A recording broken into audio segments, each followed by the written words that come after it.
We're sat like this because we're having a different type of service this morning. In a way, it's similar but different, hopefully.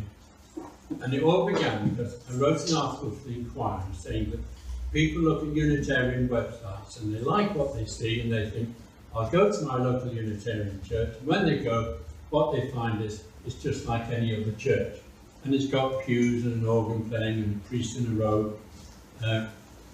Only if they persevere do they find there is actually a difference. So, who sent me that email? Was it you, Louise? I think it was Joan. It was Joan. Joan said, put your money where your mouth is and let's try something different. So, this is the result of it. We're still going to sing some hymns, but hopefully we'll do it slightly differently. And first thing is I need volunteer readers. I need 3 readers. We're going to start with Light the Chalice.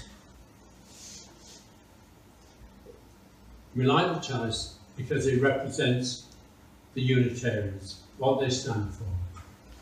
The flame of truth in the cup of wisdom.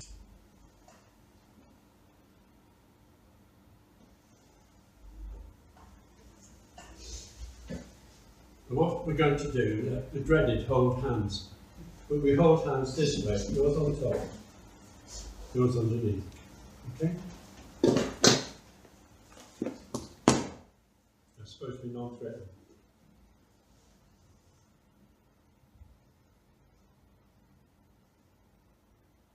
Now in this time,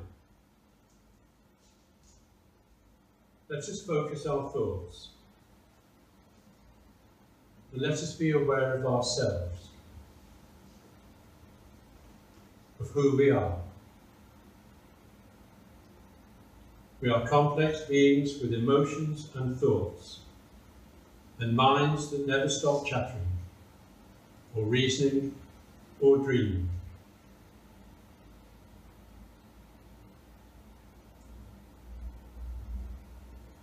Start to think about your spiritual self.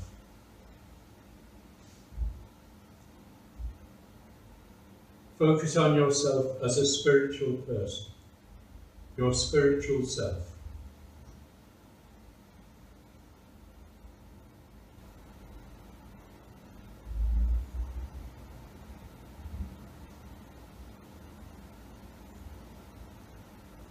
And while we think of our spiritual selves, be aware of this group, of this circle.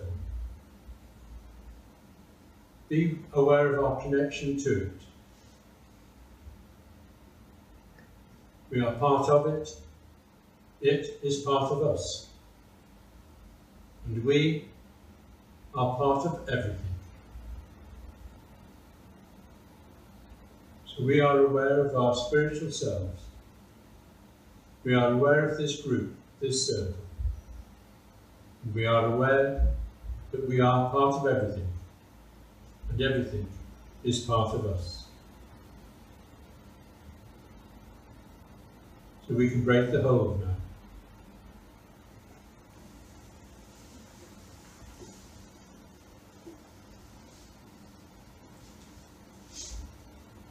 We're still going to have 4 hymns, because I couldn't dare change that. But what I want to do, the first one's number 181. We're not going to sing it straight away, David.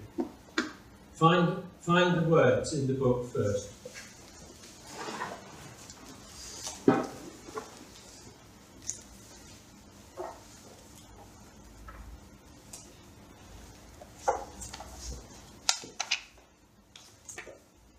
It's called Wake Now My Senses.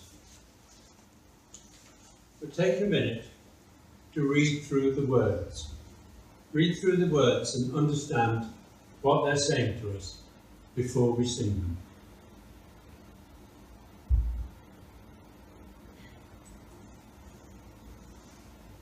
We can read a verse each if we wish. You want to read a verse? Wake now my senses and hear the earth call. Feel the deep power of being in awe. Keep with the web of creation your vow, giving, receiving, as love shows us how. Should we move around the circle? Want to read the second verse?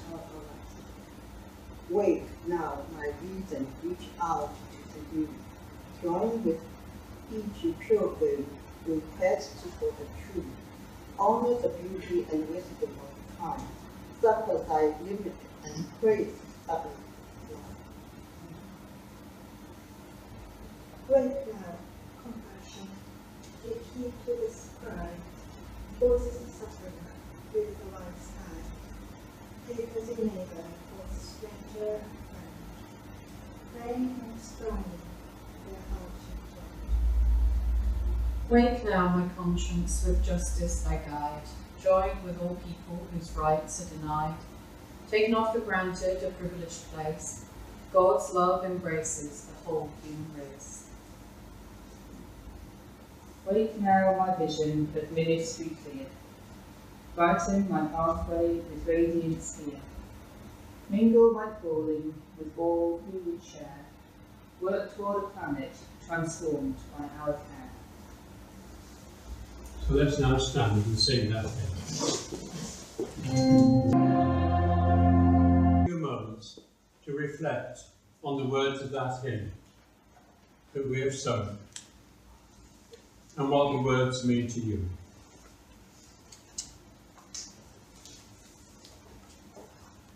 Pray, when we pray, and if we pray. So I've asked Ben if he will read this piece for us. It's called Lola Lomi's Prayer, and it's a Native American. To whom do the Hopis pray? It is that which makes the rain, that makes all things. It is power, and it lives behind the sun. Does the power that lives behind the sun look like a man, or like anything that the Hopis have ever seen? No, it is not like a man. We don't know how it looks.